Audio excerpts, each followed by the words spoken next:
L'ennemi du noir, c'est le noir. Et peut-être que Johnny Hallyday avait bien raison de dire que noir c'est noir, il n'y a plus d'espoir. Les élections en Afrique noire nous montrent justement cela. Que nous avons accusé les colons, les impérialistes, et nous avions cru que nos frères qui venaient, nos sœurs qui venaient, seraient mieux. Mais que non. On voit comment, quand ils arrivent, ils sont comme des agneaux. Une fois au trône, ils deviennent des loups. Et même l'instinct maternel, il n'y en a plus lorsqu'on croit peut-être qu'on va même faire confiance à une femme, comme en Tanzanie, où on a aussi vu au moins 700 morts pour confisquer le pouvoir. Une femme qu'on a applaudie, qu'on a cru qu'elle venait avec la démocratie, tout comme Paul Biya, qui était applaudi et que tout le monde disait « Liberté ».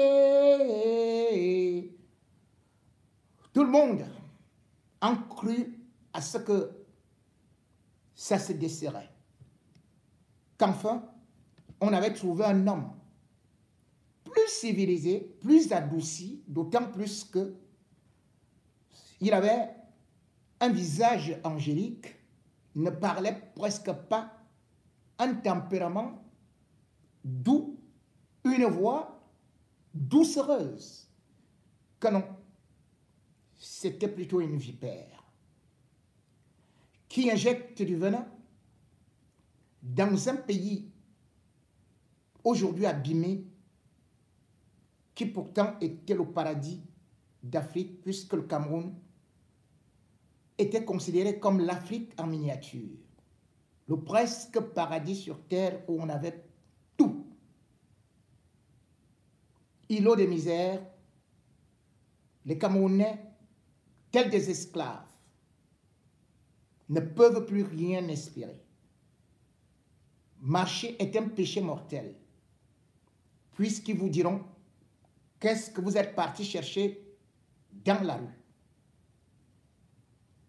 Ils vous diront que c'est vous qui avez tort d'avoir fait que un soldat tire.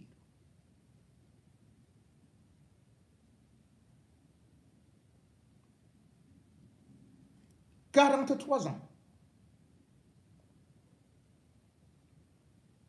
43 ans. 43 ans. Dans un tunnel noir. Sans bout. 43 ans de maltraitance. 43 ans d'autocratie. 43 ans de coups de feu, d'assassinat, d'exécution sommaire. 43 ans sans lumière.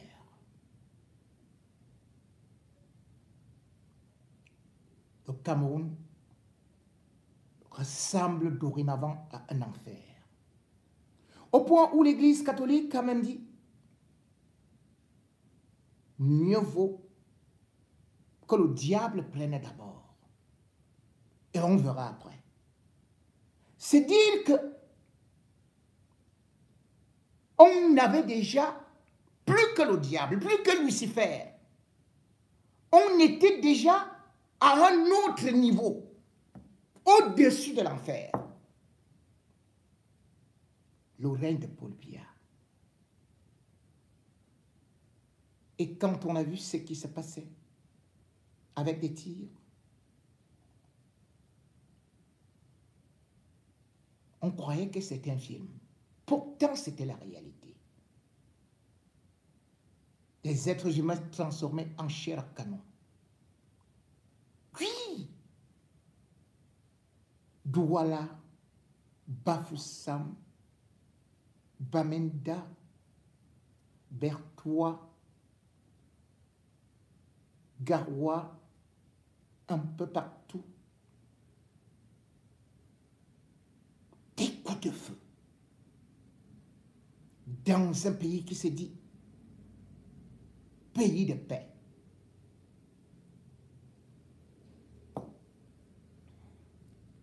Et ce n'est pas fini. Puisque nous ne sommes qu'à l'échauffement, au regard de ce qu'on voit, au regard des langages utilisés par des hommes au pouvoir, au regard des discours incendiaires de leurs communicateurs, au regard des projets génocidaires qu'ils entendent enfin réaliser pour encore offrir de la chair et du sang à Lucifer.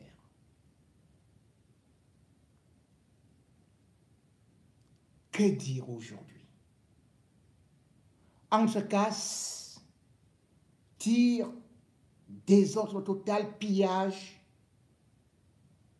Voilà l'image du Cameroun, où il faudrait être courageux pour y vivre. Et pourtant, on vous dit, on vous attend ici. Comme si également, les anges de l'enfer disaient, nous vous attendons en enfer.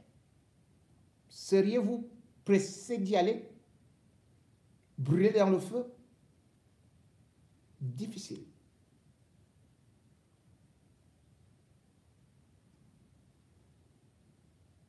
L'Église catholique avait déjà lancé l'alerte. Mais ceux qui gèrent le pays, à leur façon, qui sont les dieux sur terre, ont bouché leur tympan. Ils ne font que selon leur volonté, puisqu'ils sont des dieux sur terre. Et puisque le Cameroun est comme leur enclos de moutons, enclos de gibier, où on peut tuer, sans rendre compte à qui que ce soit et sans pitié. À mi-parcours, l'Église fait donc un bilan sanglant, bilan désespérant. Monseigneur Keda a donc pris la parole.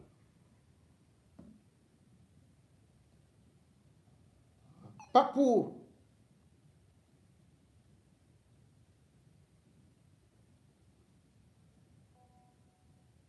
pour condamner, mais pour pleurer. Pour constater. Parce que même prier, aujourd'hui, on ne sait plus si Dieu peut sauver le Cameroun. Une élection présidentielle comme toutes les autres, qui se termine toujours par la fraude, par les emprisonnements, par des assassinats, par le désespoir. Un chapelet de malheur. À quoi sert donc d'organiser une élection si d'emblée on sait que ça va se terminer par le même vainqueur, par les mêmes pleurs, par les mêmes malheurs?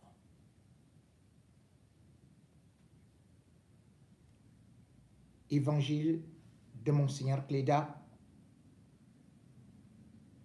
Après une élection, et une fois de plus,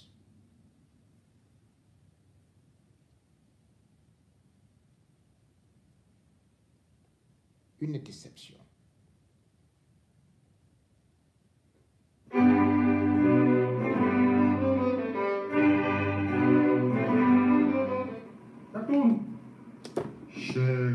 auditeurs et téléspectateurs de la radio et télévision Veritas catholique, nous écoutons la déclaration de son Excellence Monseigneur Samuel Cléda, archevêque métropolitain de Douala, suite à la proclamation des résultats de l'élection présidentielle du 12 octobre 2025 et les violences post-électorales. Aux prêtres, religieux et religieuses, fidèles laïcs, âmes de bonne volonté, un cri se lève dans Rama, une plainte et des pleurs d'amertume. C'est Rachel qui pleure ses fils. Elle refuse d'être consolée car ses fils ne sont plus. Jérémie 31, 15. L'élection présidentielle du 12 octobre 2025 se présentait pour nous, Camerounaises et Camerounais, comme le kairos, c'est-à-dire le moment favorable pour écrire une nouvelle page de notre histoire, le changement. Nous avons, pour une large majorité, exprimé ce désir, cette volonté, cette aspiration profonde de notre cœur et de notre âme par le choix massif du candidat, du leader que nous avons estimé capable de rassasier cette grande faim et d'étancher cette immense soif du peuple camerounais. À travers les réactions des uns et des autres après la proclamation des résultats de l'élection présidentielle du 12 octobre 2025, de nombreux citoyens qui s'attendaient à un avenir meilleur ont eu la ferme conviction que leur choix n'a pas été respecté. Il a été méprisé et pire encore ignoré. Aujourd'hui, leur déception est immense. Face à cette attitude qui a indigné une majorité écrasante des Camerounais et la communauté internationale, tous les responsables de notre pays sont invités à réfléchir en profondeur sur les conséquences de la situation actuelle. Car la proclamation des résultats du 12 octobre 2025 avec la déception et l'indignation qu'elle a ravivé dans la pensée et le cœur d'un grand nombre de nos compatriotes, a donné lieu à des marches et manifestations à caractère pacifique. Malheureusement, elles ont connu de graves dérives à travers des actes de vandalisme, de pillage, de vol aux conséquences graves sur la vie matérielle et économique de beaucoup de personnes innocentes dans les villes comme Douala, Garoua, Maroua, Bertoua, Chang, etc. Ce qui est déplorable et condamnable. En effet, d'une part, des édifices publics, certains établissements commerciaux et des boutiques ont été saccagés, pillés, vidés et d'autres incendiés.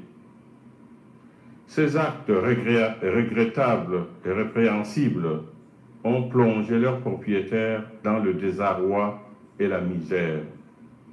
D'autre part, des violences verbales et physiques, des intimidations ont été exercées sur les populations. Il y a eu de nombreuses arrestations et des assassinats, surtout parmi les jeunes, et cela se poursuit malheureusement. Tout en travaillant sur une autre manière de sauvegarder la sécurité des personnes et des biens, il est indispensable que cette violence ces intimidations, ces arrestations et assassinats prennent fin. Le Cameroun ne devrait pas être une terre d'affrontement permanent entre le pouvoir et le peuple après chaque élection présidentielle. La démocratie ne s'accommode pas des coups de canon, des menaces, des arrestations arbitraires et des intimidations des citoyens qui ont une pensée contraire. On n'organise pas une élection pour tuer les citoyens. On ne gouverne pas un peuple avec les armes. Aucun gouvernement au monde ne peut gouverner sans peuple. Le gouvernement est au service du peuple. Et il a pour devoir de l'aimer et de répondre à ses aspirations légitimes et profondes, comme le recommande l'apôtre Pierre. Soyez les pasteurs du troupeau de Dieu qui se trouve chez vous.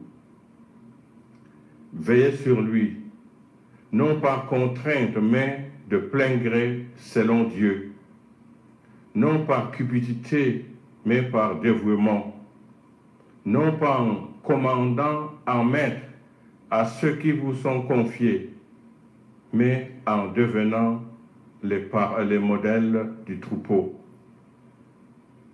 Cet appel s'adresse à tout dirigeant. Il est temps que nous nous penchions sérieusement sur les origines profondes de ce malaise, de cette colère, de ce ras-le-bol qui pousse les Camerounais à avoir de tels agissements et de trouver des solutions appropriées. Nos compatriotes demandent à être écoutés, que leurs besoins et aspirations profondes soient pris en compte et considérés.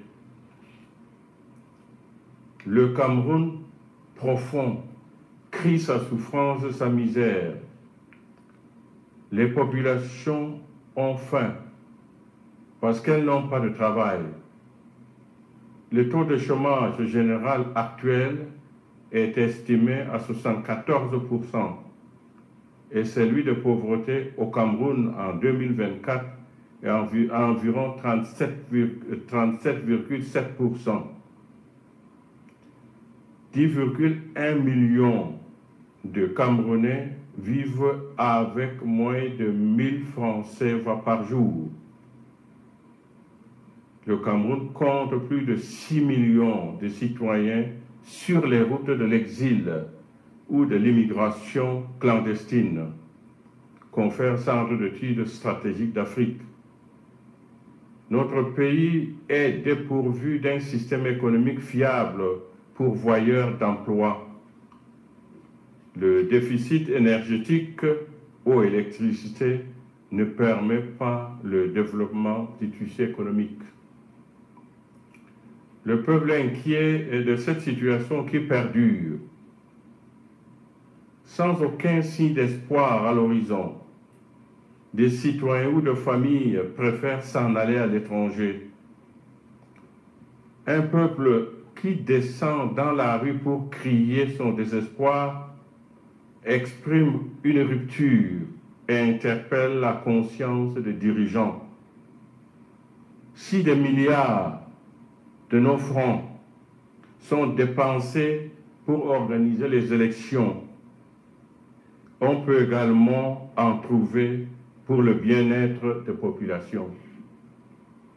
Nous ne saurions faire la sourde oreille, ni rester indifférents, insensibles aux signaux de détresse qu'elle nous envoie.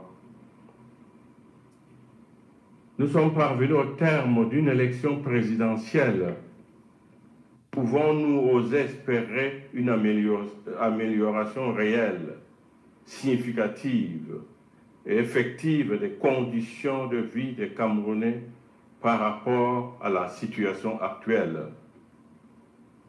Cette situation qui est marquée par la malgouvernance, le chômage, l'émigration de jeunes, la sous-scolarisation, le manque d'emploi, le délabrement des routes, le déficit énergétique, les injustices, les inégalités sociales, la corruption, l'exploitation des richesses du pays par une minorité de Camerounais, un luxe insolent de certains pendant qu'une majorité croupit dans la misère, l'insécurité grandissante, la vie chère, le tribalisme, l'inégale répartition des richesses du pays, l'usage du bien commun à des fins égoïstes.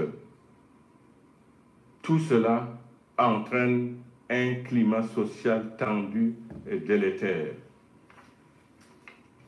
L'apaisement et la préservation de la paix et de la stabilité dans notre pays aujourd'hui passent par une prise de conscience collective de ces différentes crises qui minent notre pays et engendrent la souffrance et la misère des Camerounais et la ferme volonté d'y apporter des solutions appropriées. Que l'Esprit Saint éclaire nos dirigeants et le peuple camerounais et que la Vierge Marie, patronne du Cameroun, intercède pour nous. Donné le 1er novembre 2025 en la solennité de la Toussaint. Je vous salue Marie, de grâce, le Seigneur est avec vous. Vous êtes bénie entre toutes les femmes, et Jésus. Prière pour le Cameroun, larmes pour le Cameroun. Oui, notre pays fait l'actualité du monde entier. Un président de 43 ans qui envoie tout le monde en retraite, mais qui refuse d'aller en retraite avec tout son gouvernement. Et surtout, un président qui a fait rêver. Après Amadou Ahidjo, on se disait que Paul Biya, venant tout droit de la France, allait au moins desserrer les taux, puisqu'il avait d'ailleurs dit que les Camerounais n'ont plus besoin d'aller dans le maquis pour s'exprimer. Il avait tendu la main à la diaspora, aux réfugiés. Tout le monde avait accouru. Mais en fin de compte, le piège s'est refermé.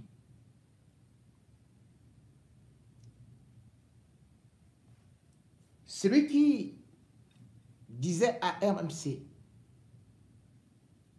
qu'il voudrait partir, mais n'est jamais parti. Mais surtout qu'il voudrait que on retienne de lui que c'est lui qui a apporté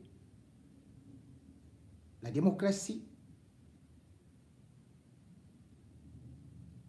a donc fini par s'installer à vie. Celui qu'on disait qu'il serait beaucoup plus souple et qui a fait rentrer soi-disant l'UPC, qui a fait sortir l'UPC de la clandestinité, n'avait profité que pour la tuer.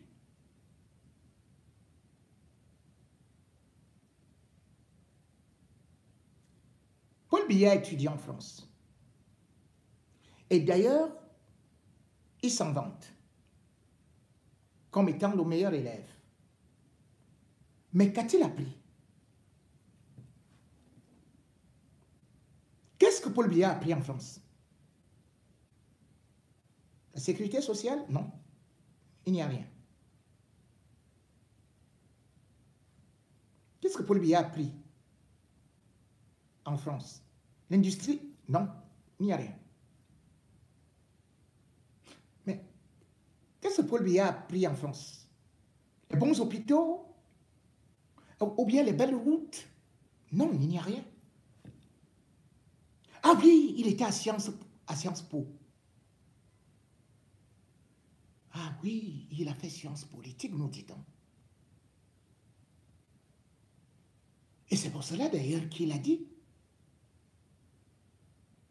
qu'il allait appliquer la démocratie. Liberté d'expression, liberté d'association, liberté de manifestation.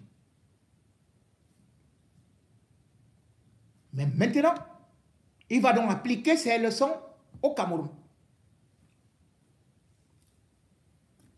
Liberté d'association, non. Manifestation, non. Expression, non. Puisqu'on vous met en prison là-bas. Oui, on met en prison au Cameroun pour la liberté d'expression. Et puis,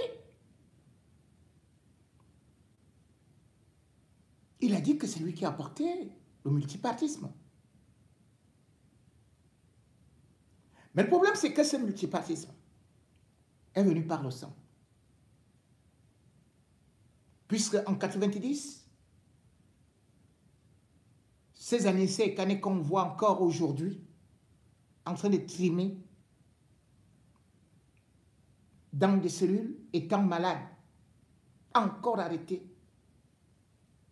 Lorsqu'ils revendiquaient le multipartisme, Paul Biya sortit la matraque et l'armée pour les matraquer.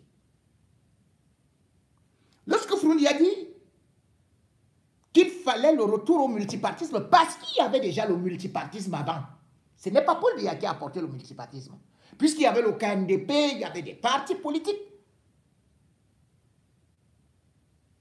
Froundi a donc voulu venir avec le multipartisme, lui qui était déjà dans le RDPC. Il était devenu l'ennemi public. Donc, tout le monde qui a travaillé avec Paul Biya devient son ennemi et est présenté comme terroriste. Et c'est ainsi que on a confiné le SDF, on a présenté que c'était un mouvement tribaliste, un mouvement révolutionnaire, un mouvement qui allait déstabiliser le pays. Et comme toujours, on voyait d'autres gens, des puissances, des mains infernales, derrière. Toujours de la manipulation. Pour finalement tuer ses propres populations. On vous dit, on est en train de vous préserver contre les étrangers. On est en train de vous préserver contre les Américains, les Français et tout et tout. Mais ce ne sont plus les Américains qui viennent, c'est l'armée de celui qui doit vous préserver, qui vient donc vous tuer. Mais il dit, je fais ça pour vous. Je vous tue pour votre bien. J'écrase vos enfants pour vos biens. Pour votre bien. Et quand il finit d'écraser les gens, on compte les cadavres. Il vous dit, les gens que vous voyez là, ils ont été manipulés. C'est pour ça qu'ils sont morts. 6 étaient tombés pour la démocratie. C'est donc le sang du peuple camerounais qui a porté la démocratie. Et non Paul Biya. Puisque si c'est lui qui a porté ça, il n'y aurait jamais eu de mort pour le SDF. Tous les pays avaient organisé les conférences nationales souveraines. Les pays de l'Afrique francophone, y compris le Congo. Et même le Togo est passé par là. Le Bénin est passé par là. Lorsque c'est arrivé chez Paul Biya, il a dit tuez-les. Il a tué son propre peuple. Son propre peuple a eu faim, a eu soif, s'est retrouvé avec des prix du carburant très élevés, alors que le Cameroun est pays producteur de pétrole. Quand le peuple a dit, baisser le prix du carburant pour lui dire tuez-les. Les émeutes de la faim, pop, pop. Et en même temps, l'homme qui a apporté la démocratie, qui a dit tantôt que non, la constitution, on va faire le septennat x 2, on va faire ceci, non, ceci. Il n'a fait que violer la constitution. Et quand les autres se sont levés, il a dit que non, non, non, non, ce sont les gens qui veulent déstabiliser le pays. Il ne respecte pas les institutions. C'est lui qui piétine la constitution, qui viole la constitution, et il pointe les autres comme vous voyez, non? Il a trouvé le mandat de 5 ans, il viole la constitution, il enlève ça. Il trouve que maintenant, c'est 7 ans x 2, donc le septennat. Il dit que je jure, après 7 ans x 2, personne ne peut plus prendre le pouvoir. Dès que les 7 ans x 2, 14 ans sont finis, le même Paul Biya, qui nous disait que c'est ça qui va entraîner, bien évidemment, ce qu'on peut appeler, voir les militants, voir ceci au niveau de la tête de l'État, quelqu'un ne doit pas être de façon permanente. Dès que c'est arrivé, il a encore violé la Constitution. Il a dit maintenant, ad vitam aeternam. Ceux qui ont voulu crier, Paul Biya les a tués. Il a dit, vous êtes manipulés. C'est toujours l'étranger, hein? C'est toujours l'opposition, hein? C'est toujours les terroristes. Encore du sang. Du sang. Du sang. Voilà le meilleur élève de la France. Qui est allé dans son propre pays et n'a appliqué aucune règle de la France. Aucune! Puisque vous avez pu le constater, les Camerounais ont défilé en Allemagne, ont marché en Allemagne. L'Allemagne n'est pas leur pays. Personne n'est mort. Monseigneur Cléda vient de dire que 6 millions de Camerounais ont fui leur pays. 6 millions dans du paradis de Paul Biya. 6 millions.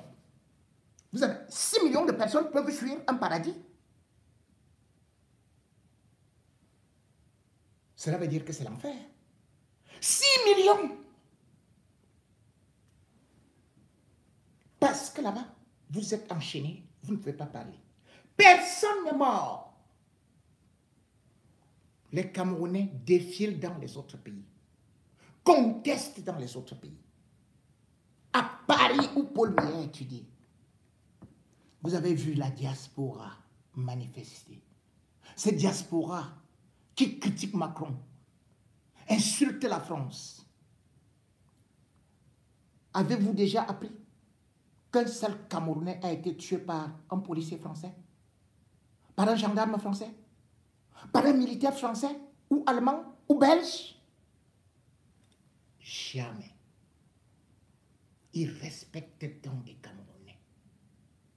Ils respectent l'être humain. Ils respectent au moins le b.a.-ba de la démocratie. Mais chez nous, on vous dit venez ici. Venez faire ça ici. Même dans le direct, ils vous invitent que venez faire ça ici. Donc ils n'ont même pas honte de le dire. Que venez faire ça ici. C'est-à-dire qu'ils vous prennent comme du gibier. Ils doivent vous pourchasser. On doit tirer sur vous, boum, boum, boum, boum, boum, boum. Parce que vous n'êtes pas d'accord avec eux. Dès que vous n'êtes pas d'accord avec eux, il faut vous tuer. Il faut vous exterminer. À quoi bon donc dire que c'est la démocratie, que c'est le multipartisme, qu'il y a la liberté? À quoi bon? La peur, la terreur. Puis on a vu à Paris comment la police encadre les manifestants. Dans un pays où on est des étrangers, on ne regarde même pas ce que vous êtes sans papier. Oui. Eux, ils vous encadrent, ils vous accompagnent.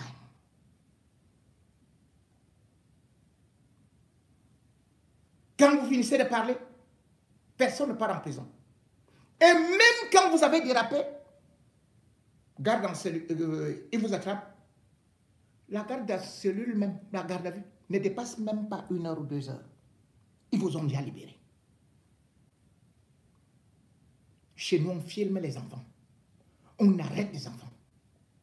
On tue des enfants. On tue des mamans. On tue des parents. Ouais. Et on appelle celui-là père de la nation.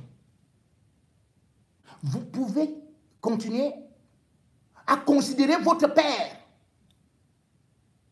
comme étant un père s'il tue votre frère, s'il tue votre mère, si tu aides les voisins, si vous tuez parce que tout simplement vous êtes parti déchirer l'habit d'autrui, ou vous êtes allé chez le voisin, ou vous avez bagarré,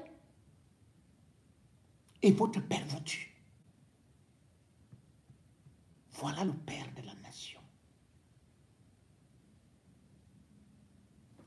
Oui, nos forces de sécurité et de défense, beaucoup de leurs officiers sont formés ici à Saint-Cyr. Ils viennent passer des vacances ici. Et ils viennent se soigner ici, à l'hôpital américain de Paris.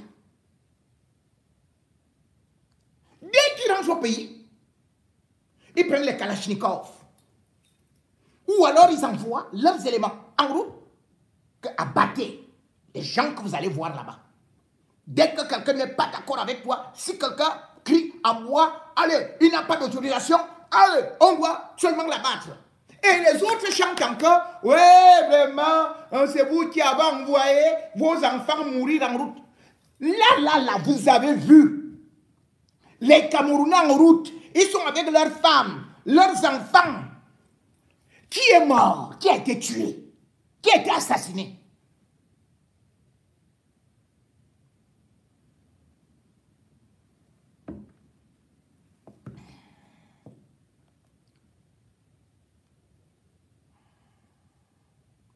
Une telle honte, de tels agissements, c'est une vraie honte pour notre pays. Peut-être que beaucoup ne savent pas ce que ça veut dire tuer un être humain, ouvrir le feu, juste parce qu'on a une tenue, sous prétexte que quelqu'un a fait ceci et cela. Si les forces de sécurité encadraient ces marches, les forces de sécurité sont là pour encadrer les marches. Mais non, on laisse tout le monde faire ce qu'il veut et après on abat des gens. Donc vous piège. On n'accorde pas de manifestation, pas d'autorisation. Oh, toujours quoi? Attention, il y a l'ordre public, il y a ceci. Donc, ce n'est qu'au Cameroun, ce n'est qu'en Afrique noire qu'on va voir toujours ordre public, et tout est en désordre. Mais parle de ordre public. À quoi servent donc les forces de l'ordre? Puisque vous êtes envoyé à l'école pour justement servir l'ordre public. Mais vous sortez de cette école-là, c'est comme un médecin qui va vous dire que oui, j'ai appris à soigner les maladies, mais il ne faut pas que quelqu'un tombe malade. Si tu tombes malade, je te tue. Mais c'est pour soigner cela. Quand on va à l'école, c'est pour apprendre comment contenir une foule. C'est pour apprendre comment diriger les manifestants, bloquer les manifestants. C'est pour apprendre comment même les protéger contre certains agissements. C'est ça qu'on appelle les forces de l'ordre. À quoi servent les forces de l'ordre alors? C'est uniquement pour contrôler les taxis, demander les 1000 francs. C'est ça l'école des forces de l'ordre au Cameroun. Tirer à balles réelles, faire la guerre. Donc c'est ça la définition de force de l'ordre. Force de l'ordre égale force de tuer. Un édito, écoutez ça. Good afternoon, my dear Cameroonian. Bonjour et bonne journée. C'est un édito que j'ai trouvé et vous allez un peu écouter ça. Donc, mercredi 22 écoutez ceci. Octobre 2025. Ce mercredi, ce sera un très court édito qui ne sera pas très long. C'était pour essayer de m'exclamer et de m'offusquer de la manière dont on tue les citoyens, par exemple au Cameroun et en Afrique en général. Les forces de l'ordre ont une habitude de tirer avec les balles réelles. Comment peut-on envoyer les gens en manifestation avec les balles réelles, c'est-à-dire les balles pour tuer? Comme ce qui s'est passé, une jeune dame, professeure, qui était devant la clôture de sa maison, a reçu un tir à bout portant d'un homme en tenue des forces de l'ordre. Il faut que nous éprouvons et que nous disons non. Regardez comme à Madagascar, 25 personnes tuées. Au Sénégal, 81 personnes tuées. Des gens tuent et ils restent impunis. Ils n'ont même pas une punition. On devrait normalement, n'est-ce pas, passer en conseil disciplinaire où le procureur devait convoquer normalement le directeur de la police régionale du Nord, parce que c'est lui qui a donné l'ordre sûrement, qui a permis aux éléments de la police et aux commissaires de donner des armes létales avec des cartouches. En Europe, en Amérique, vous faites une telle erreur, le même jour, vous êtes traduit devant le tribunal. Il faut donc que cela cesse parce qu'il y a un mépris. Il y a un mépris même de nos responsables politiques, c'est-à-dire de nos gouvernants. Ils ont un mépris de notre vie. C'est pour ça que ça ne les émeut même pas lorsqu'il y a un accident, là où il y a 100 personnes, 200 personnes. Non, ça ne leur dit absolument rien. Ils ne se déplacent même pas. Parfois, c'est même une chance qu'on ait un gouverneur qui se déplace. Il y a un mépris de la vie humaine. Ce mépris doit s'arrêter. Et nous devons, et c'est ça qui prouve que ces gens ne sont pas là parce qu'ils aiment les citoyens, ils sont pas là parce qu'ils aiment leurs concitoyens, ils sont pas là pour construire le pays, ils sont là pour traiter leur business. La preuve, regardez, combien de temps passe-t-il réellement pour traiter les affaires, n'est-ce pas, des citoyens? Ils sont là pour traiter leur propre business. Ils vont en Europe, ils vont pour rencontrer les affaires, que des affaires personnelles.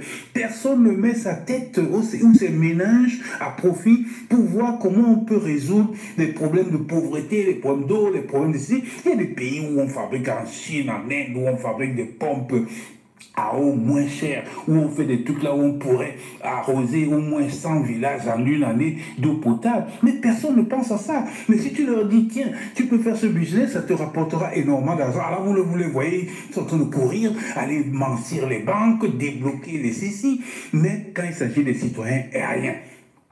Donc c'est ce mépris de la vie humaine qui est aujourd'hui qui vient de la part de ceux qui sont censés protéger la vie humaine dans nos pays, ce mépris qu'on demande aux policiers, parce que on peut pas incriminer le policier ou le gendarme. Il reçoit les ordres venant de sa hiérarchie. C'est sa hiérarchie qui lui dit, tu y vas avec un pistolet, avec 40 cartouches, et tu les dégages tous. Et en plus, regardez là où il tire. Il tire dans les endroits là où, comme la tête, le cœur, au lieu de tirer sur les jambes. Mais ils se mettent en position de tir pour tuer. Pour tuer. Dans quelle école on les enseigne à tenir la sécurité et la paix en visant directement les parties humaines, là où si tu reçois un tir, il n'y a aucune chance de survivre. Mais il faut que ça s'arrête, il faut que ça s'arrête. Et pour cela, aujourd'hui, moi je demande à tous ceux qui sont dans la diaspora, parce qu'en réalité, quand tu saisis même un procureur ou un juge, il n'ouvre même pas le dossier classe. Quand il s'agit de la police, de la gendarmerie, des ministres, des ceci. Donc il n'y a que ceux qui sont dans la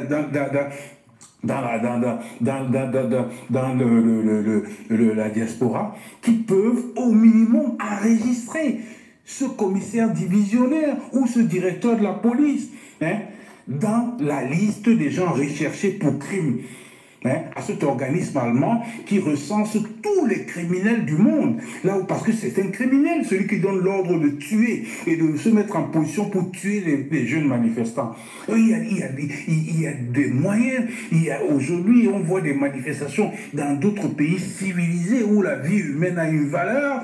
On ne prend pas une Kalachnikov ou un AK-40 Et on le pointe directement sur, n'est-ce pas, les parties vitales, la tête, la poitrine, le cœur. Là où si on lâche une rafale de tir, la personne est presque foutue. Donc il faut maintenant qu'il y ait une action, que personne ne néglige plus cet aspect, de voir des gens qui donnent des ordres de tuer, et on regarde, oh ben un de plus, un de moins, c'est de la charcuterie. C'est-à-dire qu'aujourd'hui, il y a un tel mépris de l'homme camerounais, de l'homme, de la vie même, que rien n'est fait pour essayer, n'est-ce pas, d'améliorer ces conditions. On les voit vivre dans des marécages depuis 65 ans. Que certaines personnes vivent dans les marécages du quartier Congo, du quartier Nubel, à Vougada, Yaoundé. Ils sont là, 70 ans, alors que le palais présidentiel est à côté. Alors que le ministre de l'urbanisme est à côté.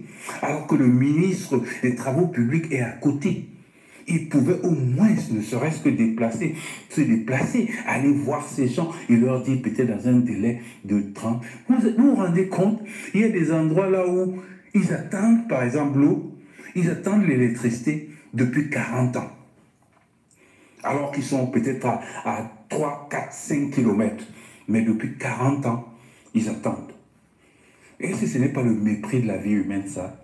Et vous allez vous dire que quelqu'un comme ça a gagné des élections alors qu'il a un mépris de votre vie. Regardez même son regard, il vous regarde avec mépris. Regardez sa femme, tout c'est que le mépris. Il regarde les Camerounais comme si c'était des singes, comme si c'était des sous-hommes, des esclaves. On les fait danser avec des pots de banane comme au temps de la colonie. On les fait, n'est-ce pas, au soleil, hein, et torturer leur corps, se brûler au soleil comme si c'était, n'est-ce pas, à l'époque, là où, n'est-ce pas, le colon prenait plaisir à voir ces bêtes sauvages.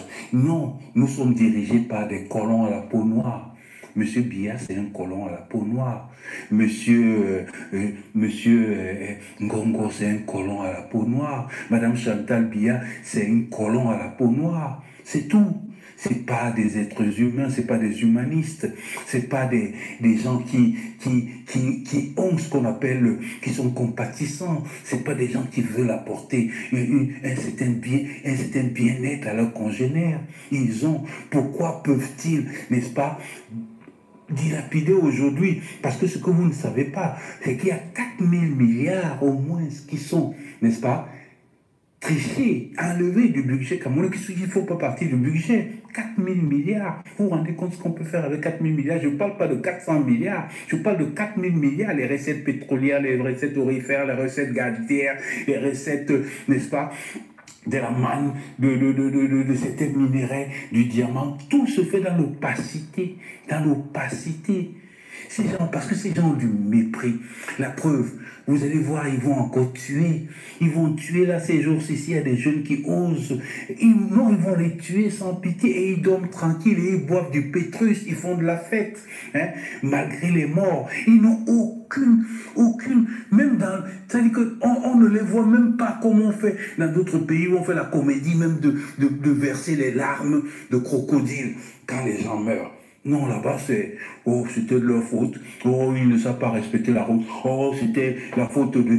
À chaque fois, c'est la faute de la population, jamais la faute du gouvernement. Jamais.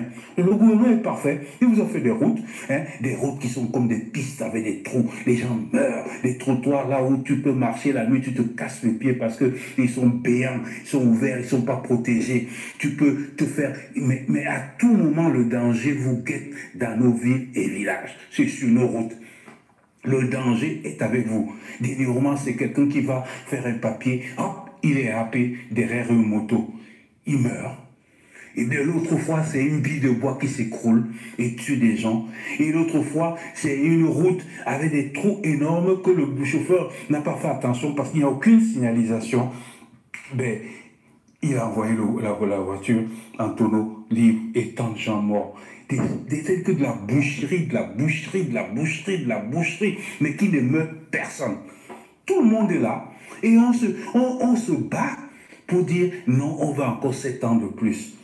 Oh non, mais c'est terrible.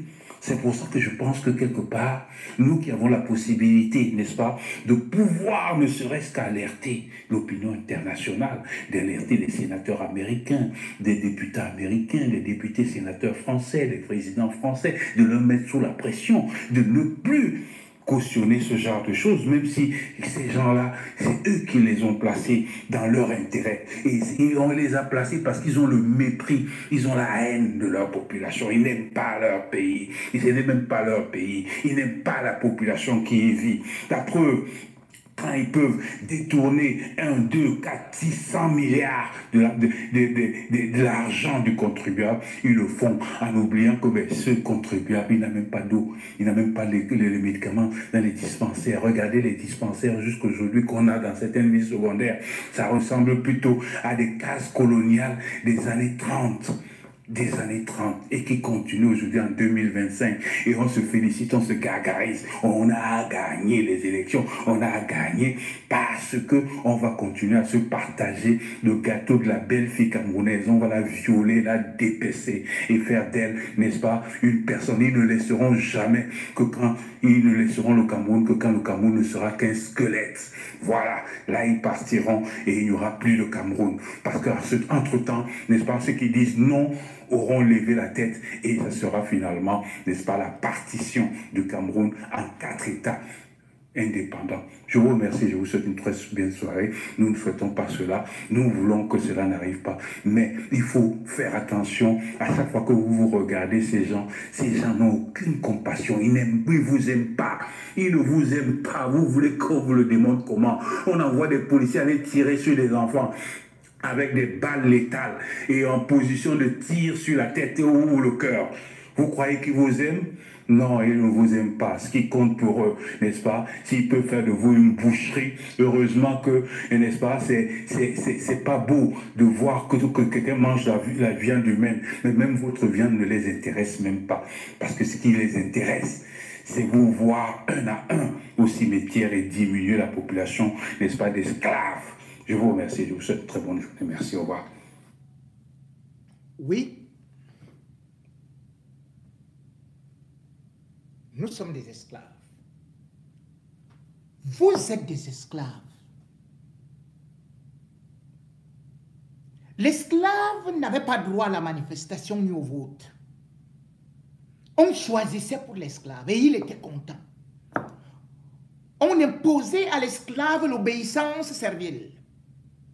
Jamais de résistance. On enlevait l'esclave. On déportait l'esclave. On n'avait pas pitié des enfants d'esclaves. Et à chaque fois, c'est l'esclave qui avait tort.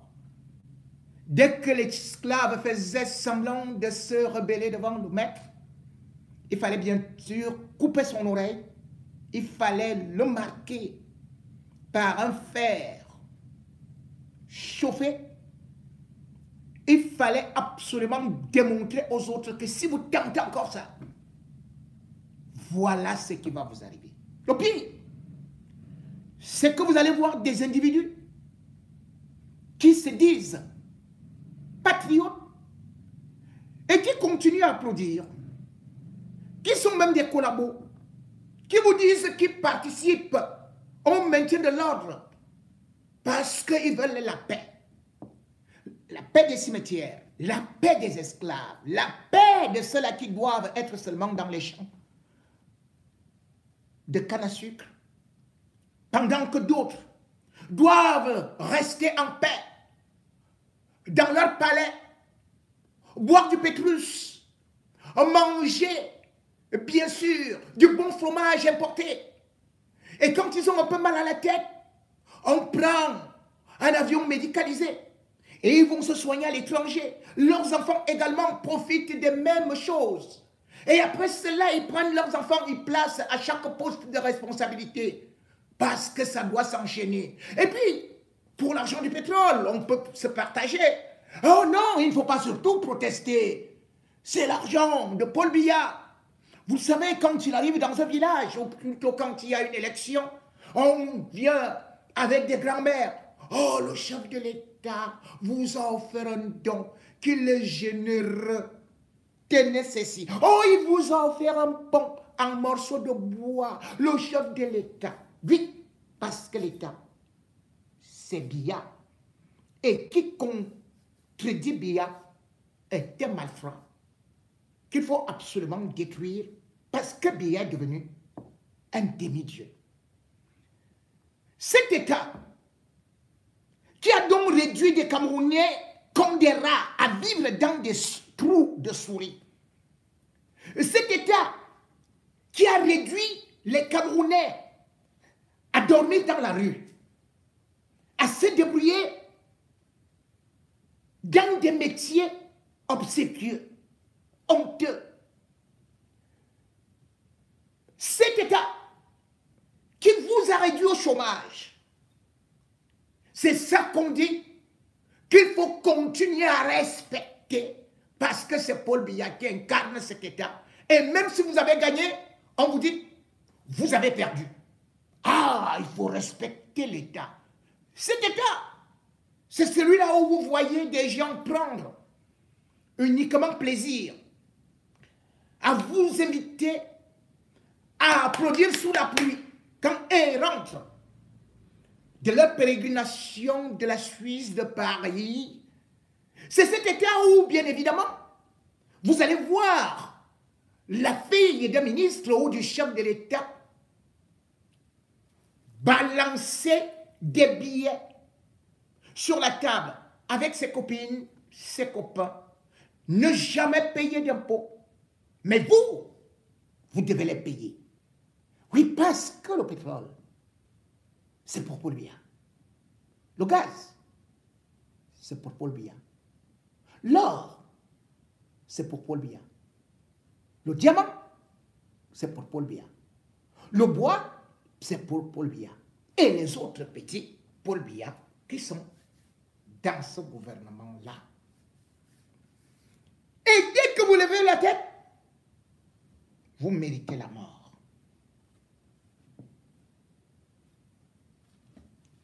C'est le même cycle infernal. Les esclaves n'ont droit qu'aux réprimandes. Mais un jour, l'histoire te jugera. Qu'as-tu fait?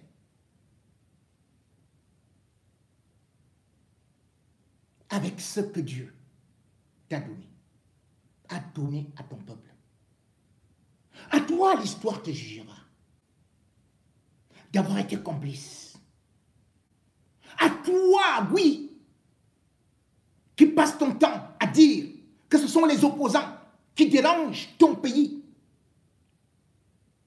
que c'est l'étranger qui dérange ton pays, que ce sont les journalistes et les activistes qui veulent détruire ton pays.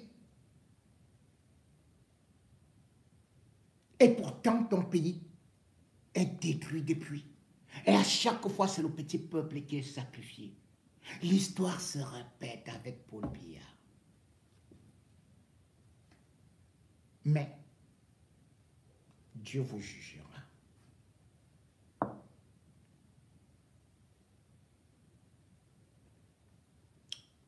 Dieu vous jugera pour votre tribalisme, pour vos détournements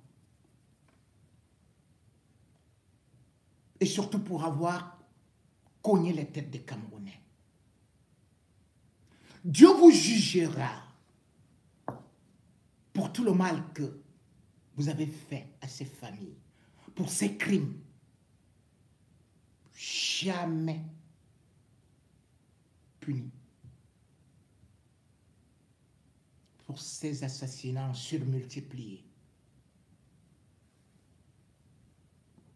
Dieu vous jugera.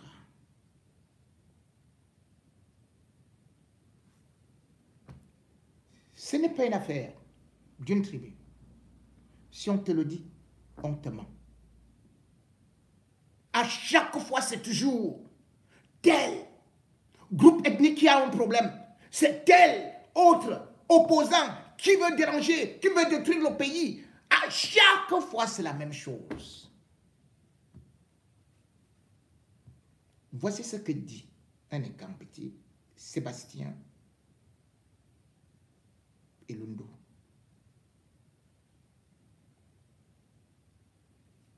En 1984, quand Onana, Obama, Mbarga, Oyono, Otele, massacraient plus de 400 officiers nordistes, les accusant d'être des putschistes, ce n'était pas du tribalisme, c'était du patriotisme, protégeant les institutions. En 1992, quand les Ongene, Mbutu, Menge, Oloa encerclent la maison de Frundi parce qu'il avait gagné les élections présidentielles en massacrant au passage quelques centaines de Bamileke et anglophones, les regroupant sous le concept d'anglo-bami. Ce n'était pas du tribalisme, c'était du patriotisme, protégeant les institutions incarnées par le chef de l'État, Paul Biya. En 2017, quand Etundi, Zang, Ndobo, Zé sont entrés dans les universités à Bamenda et à Boya pour massacrer des étudiants anglophones et violer des étudiantes et ont assassiné plus de 12 000 anglophones, tout ça parce qu'ils revendiquaient l'application du common law dans les instances judiciaires. Ce n'était pas du tribalisme, c'était la protection des institutions incarnées par le chef de l'État, Paul Biya. En 2018, lorsque Ilundu, Biloua, Atana, Mbazoro traquaient des Bamileke, les massacraient et enfermaient plus de 1000 d'entre eux pour 7 ans. Pour avoir revendiqué la victoire de Maurice Kamto, l'arrêt de la guerre dans le Nozo et le pillage des fonds publics, ce n'était pas du tribalisme, c'était la protection des institutions incarnées par le chef de l'État, Paul Biya. Maintenant, en 2025, Mebi, Melingi, ainsi et Mbazelo traquent les nordistes, tirent sur eux à balles réelles, au point d'en tuer une 50aine, brûlent leurs boutiques et organisent des milices tribales pour les intimider dans les quartiers parce qu'ils revendiquent la victoire de Issa Chiroma. Ce n'est pas du tribalisme, c'est du patriotisme.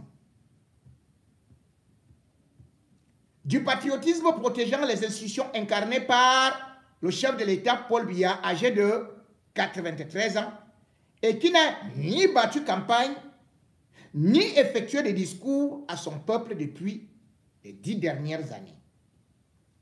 Chers amis, dites-moi, qui sont ceux qui tuent leurs compatriotes, les chassent de leur région en leur disant « rentrez chez vous » depuis l'époque des indépendances? Qui sont ceux qui se réjouissent quand leurs frères sont massacrés par la milice du régime Biya? Qui sont ceux qui n'ont aucune compassion pour leurs frères qui souffrent? Alors mon frère, ma soeur, si tu te reconnais comme étant originaire de la région des gens qui font ça, alors plus que quiconque, il faut redoubler d'ardeur dans la dénonciation. Dans la dénonciation pour montrer aux autres que ce ne sont pas tous les Elundu, les Olois, les Oyunu, qui sont complices de ce que fait le régime Biya. Car puisse-vous rester silencieux, Plus les voix des tribalistes vous assimilent. Et à la fin, les autres tribus diront que vous êtes tous dans le même panier. Et le jour où le pouvoir échappera à Biya, vous le regretterez amèrement.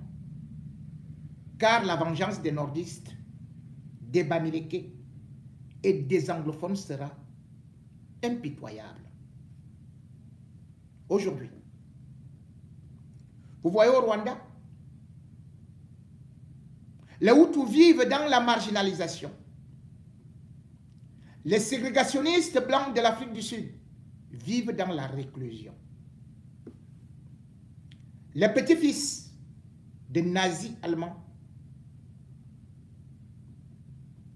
font tout pour effacer leur passé et leur lien avec leurs grands-parents serviteurs du Reich.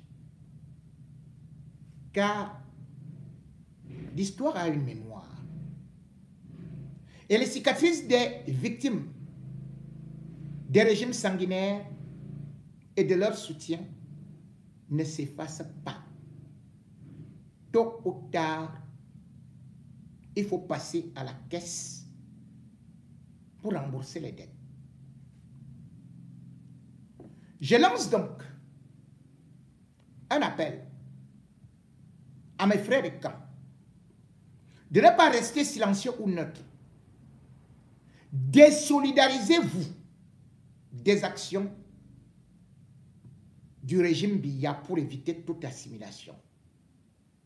Car ce que veut justement le régime, c'est de disparaître en nous laissant ces dettes à gérer avec le peuple et l'histoire. Signé Sébastien Ngoulou. Et c'est à ça que nous allons aussi faire appel en ces moments. Vous avez constaté que certains qui font la communication, qui ont été recrutés par Mbonda Yolo, font tout pour nous mêler, pour nous mélanger, pour faire comme s'ils défendaient une cause pour nous les petits. Et quand et Boulou. Et pourtant, ce sont nos ennemis. Nous sommes tous dans la même merde.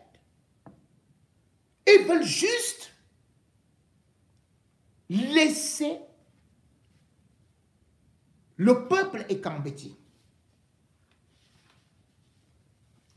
à la merci des autres, comme si nous tous on l'avait mangé, comme si nous tous on vous avait insulté, comme si nous tous on vous avait maltraité, comme si nous tous on vous avait tué. Et pourtant ils nous tuent.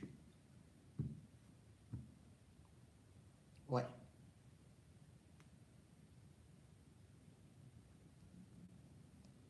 Regardez ce qu'ils ont fait autour de nous.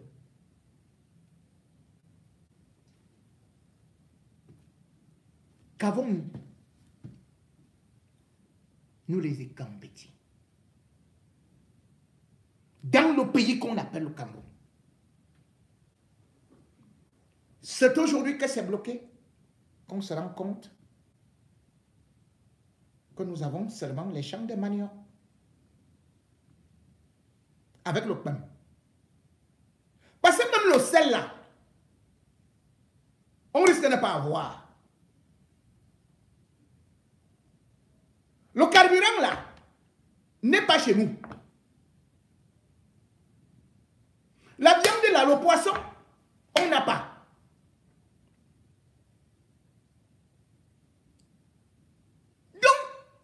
Nous allons seulement manger le pain sans sel que les gens ici sont en train de nous dire de défendre.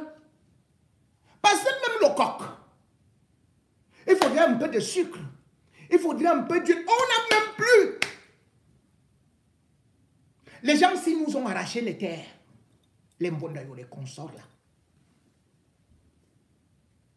Ils nous maltraitent plus que tout. Et ils détestent leurs frères comme il n'est pas autorisé.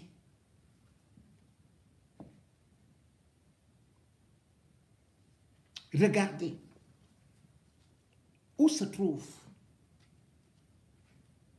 le professeur Abayono.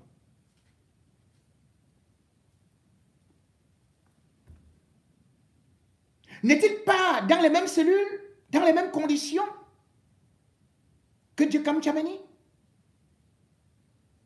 Ne subit-il pas la torture comme un essai Kané?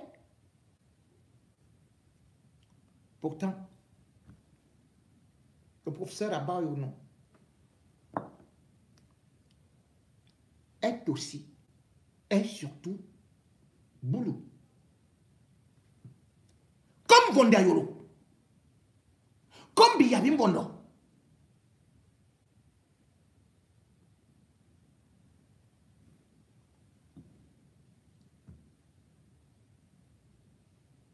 Ce sont eux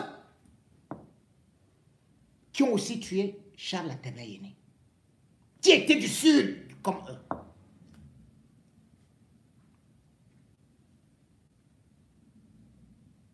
Parce qu'ils n'aiment pas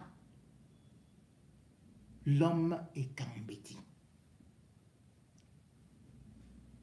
D'ailleurs, je vais vous dire une chose. Quand ces gars-là veulent faire les affaires, la première chose qu'ils font, ils ne mettent jamais, quand ils volent ensemble, ils ne mettent pas de nom. Hein. Ils vont trouver quelqu'un d'une autre tribu. Soit dans le Grand Nord, soit à l'Ouest. C'est avec eux qu'ils traitent. C'est pas nous. Allez dans nos villages. Les gars-là n'ont pas construit d'école. Ils n'ont pas construit d'entreprise. Allez voir les enfants qui chôment avec des diplômes. Qui sont écambétis. Et si vous voulez, allez voir en Vomeka, le village de Paul Biya, quand on parle de Bouloula. Après le palais de Paul Biya, la seule maison qui est assez belle après son palais, c'est la maison qu'il avait eu à construire aussi quand il était Premier ministre. Après, il y a quelques maisons pour ses frères. À part ça, les maisons sont en terre. Il y a encore des pailles sur les toitures. Et Ngondayolova, il embrasse ces gens-là parce que, à part les maisons de Paul Biya, vous allez voir là où est parti construire tout un camp Ngondayolo. Là-bas, c'est-à-dire que c'est unique pour lui. C'est-à-dire qu'il est comme Ngongo. C'est-à-dire que quand vous avez vu le camp de Ngongo là, c'est exactement comme celui de Ngondayolo, sauf que celui de Ngondayolo dépasse celui de Ngongo. Mais à côté de tous les autres boulous de Mbomaka souffrent. Il n'y a rien en Mbomaka. Il n'y a rien. Parce qu'au moins, on me disait que enfin, ça se voit d'ailleurs, même dans des films, à Bardouli, là où était Mobutu. Là-bas, on voyait comment est-ce qu'il a construit là-bas. Comment tout le monde était content quand il arrivait. Comment est-ce qu'il distribuait. Mais Biya ne donne rien. Ses frères ne donnent rien. Ses neveux ne donnent rien. Franck Biya ne donne rien. Motassé ne donne rien. Femme Dongo ne donne rien. Ils détruisent seulement le peuple. Et c'est pour ça que vous avez pu constater que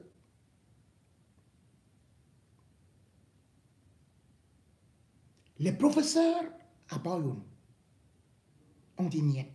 Et quand ils le disaient, avant l'élection, ils avaient déjà averti Paul Biya. Ils avaient déjà dit à Paul Biya que nous, on n'est pas avec toi. Que le peuple n'est pas avec toi. Qu'on ne va pas accepter te voter. Comme d'habitude, Paul Biya est passé par la force et Paul Biya a préféré les enfermer.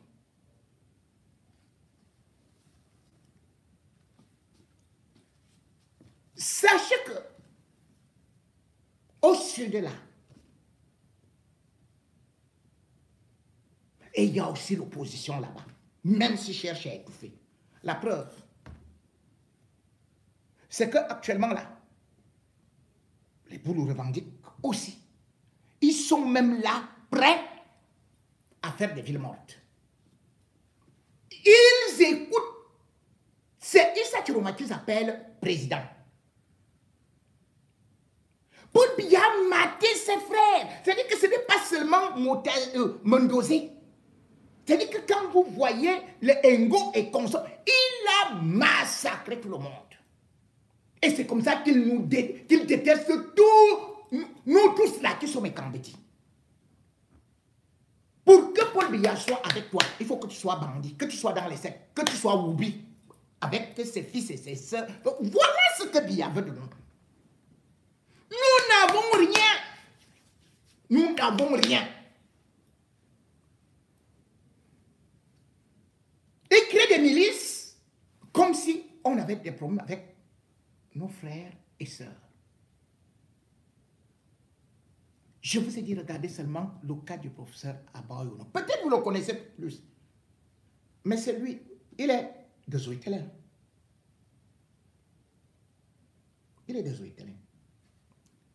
Celui qui est actuellement à la tête des mouvements, qui a été humilié et qui dit qu'il préfère mourir. Et qui demande qu'on applique aussi les villes mortes dans le sud. Il s'appelle Assigilin Mathieu.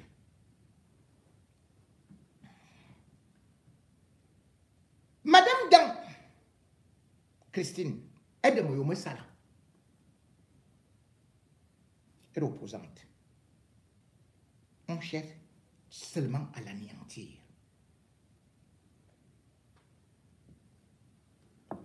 Au bilan, avant de nous juger,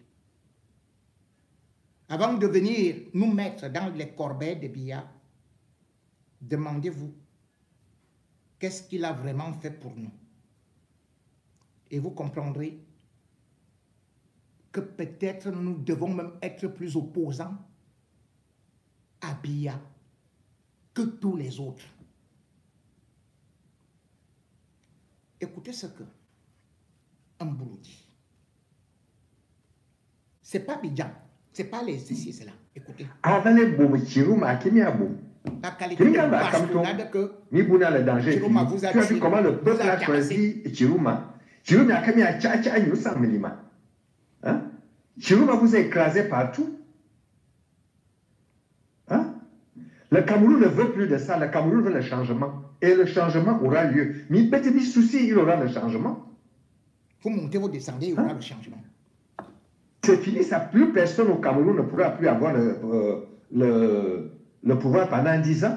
Tout ce qui vous reste, c'est l'armée. Même une armée camerounaise. La garde présidentielle ni l'armée n'appartiennent pas au boulot ou à Biya. Même un ami qui a attaqué le nord et les soldats musulmans du nord vont vous laisser faire. Mais ne me coûte pas. Vous croyez que vous allez attaquer Garoua et les gars de Garoua qui sont dans l'armée vont laisser faire? Même un ami que nord Cameroun, et les gars du nord Cameroun qui sont dans l'armée, ils vont vous laisser. Même une birre, vous croyez que le bir va résoudre tous les problèmes? Mais non, le bir. Le bir, c'est l'armée camerounaise, ce n'est pas votre armée. Est-ce que la légion étrangère ici appartient à Macron? Est-ce que les parachutistes appartiennent à Macron? Votre bir là, l'armée la plus forte au monde, il y a que des bombes anglophones, mais il y a des bombes anglophones. Mais vous rigolez ou quoi? Les gars de Ngaoundé, de Garoua, de Maroua, ces régions-là, qui sont dans l'armée, vous croyez qu'ils vont vous laisser faire? L'armée même va d'abord éclater. Mais de quoi vous parlez? Mais je ne sais même pas ce que vous avez dans la tête. Qu'est-ce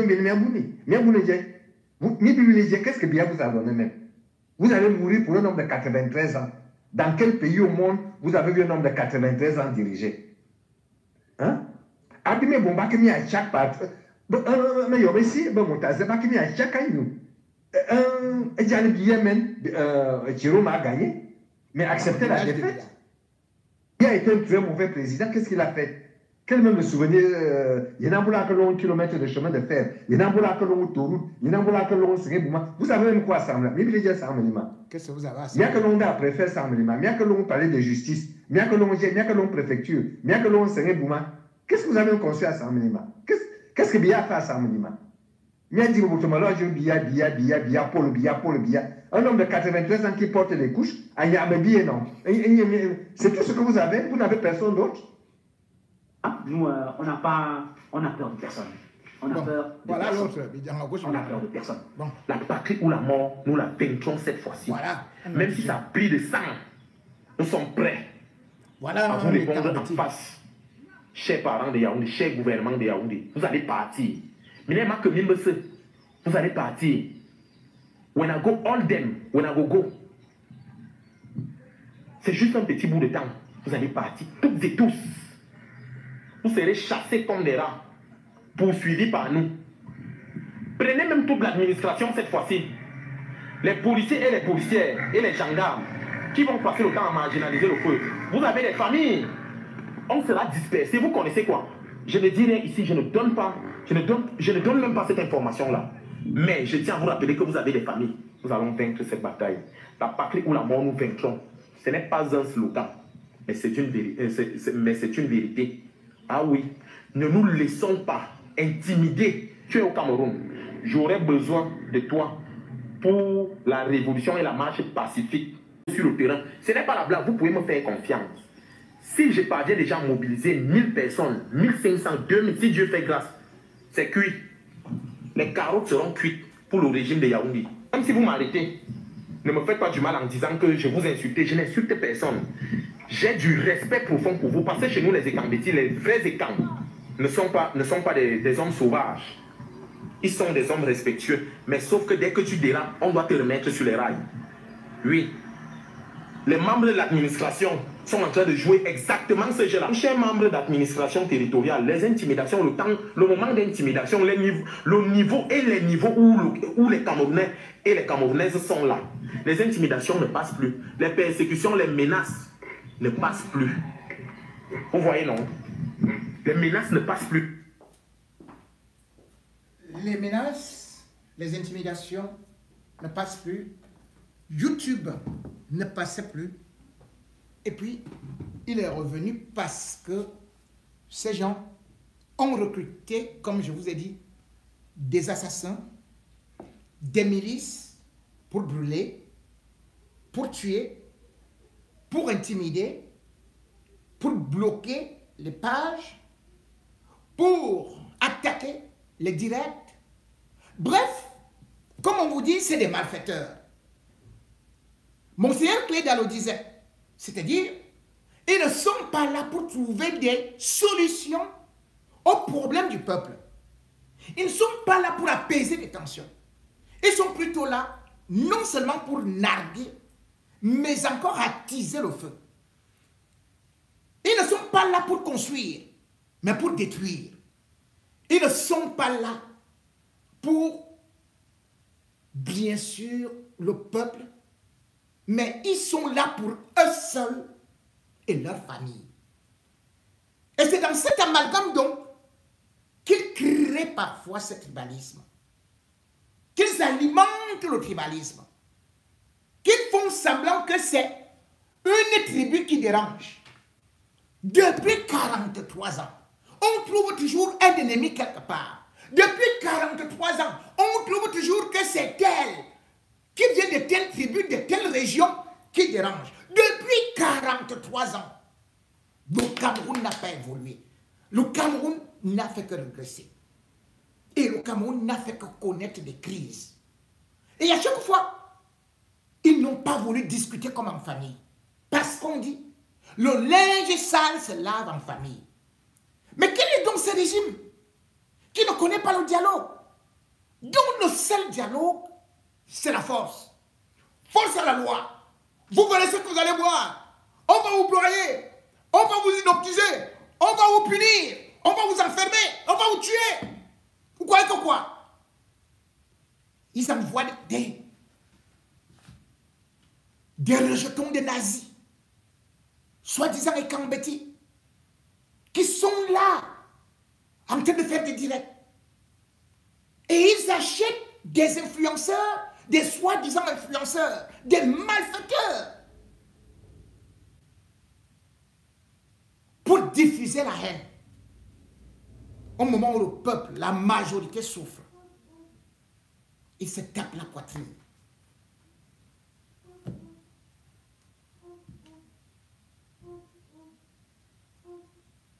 Le Cameroun, pays de nos ancêtres, est devenu le pays du mal-être, le pays d'un gant, un pays confisqué qui ne fait que s'émietter, qui ne fait que se diviser et qui risque de connaître l'une des guerres civiles les plus cruelles de l'histoire.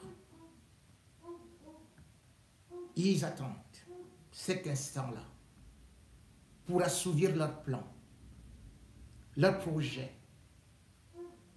Ils attendent cet instant-là pour enfin nourrir leur contrat avec le diable. Ils attendent cet instant-là pour réaliser tout ce qu'ils ont eu à dessiner sur le mur, sur leurs effigies, sur l'emblème de leur parti. Les flammes. Les flammes. Ce Cameroun qui brûle est surtout un Cameroun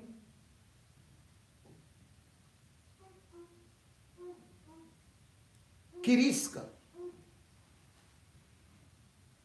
de se retrouver dans des situations comme le Soudan, la Somalie.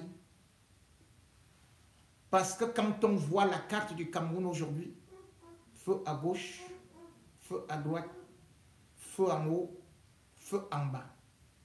Et au petit milieu, ils font semblant que c'est là-bas où il y a la paix. Tant que Yaoundé respire, le Cameroun vit. Sauf que Yaoundé se rétrécit. Comme l'on dit. Sauf que la vie également aussi se rétrécit. L'instinct de survie va donc finalement faire que chacun prenne son arme pour aller saccager chez autrui avec envie de pouvoir voler quelque chose parce que la vie deviendra encore beaucoup plus chère. Parce que la crise va encore s'endurcir. Et parce que les caisses seront encore beaucoup plus sèches, puisqu'ils profitent de cette crise pour les vider, pour les rincer, afin que, pour des siècles, les pauvres Camerounais, les innocents, puissent payer ad vitam aeternam.